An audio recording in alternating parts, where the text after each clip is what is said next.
வணக்கம். நம்ம எலுமிச்சை மரத்தில் எலுமிச்சங்காய் காமிச்சிட்டு இருந்தேன் பார்த்தீங்களா? இங்கே பாருங்கள், எலுமிச்சை மரத்தில் பழுக்க ஆரம்பிச்சிருச்சு. கலர் கொடுத்ததுமே தொட்டோன்னே கைக்கு பழம் வந்துருச்சு பாருங்கள். இதெல்லாம் இப்படி மஞ்சள் கலராக வந்த பின்னாடி தான் நம்ம அறுவடை பண்ணணும்.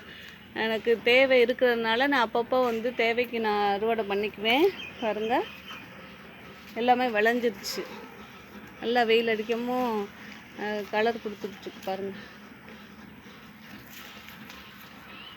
பாருங்கள், இப்படி நல்லா கலர் கொடுத்த பின்னாடி நம்ம அறுவடை பண்ணோம்னா இதில் சாறு நல்லா இருக்கும். நம்ம சமையலுக்கு யூஸ் பண்ணுறதுக்கு யூஸாக இருக்குன்னு சொல்லிட்டு அப்படியே விட்டுறது.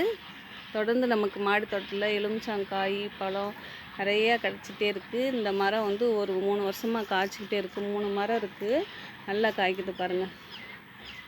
நான் கடைகளில் இப்போ வாங்குறதே இல்லை எலுமிச்சை பழம். நம்ம வீட்டிலே மாடியிலே விளைய வச்சு நம்ம இது பண்ணுறோம் பார்த்திங்களா? அப்பப்போ நல்லா மழை பெய்யும்போது கவாத்து பண்ணணும். இந்த காய் நிறையா இருக்கனால நான் இப்போ கட் பண்ணி விடலை. அதனால் மரம் நல்லா பெருசாக வளர்ந்துருச்சு. காயெல்லாம் அறுவடை பண்ணிவிட்டு மரத்தில் காய் இல்லாத டயத்தில் தான் நம்ம கவாத்து பண்ணி விடணும் பாருங்கள்.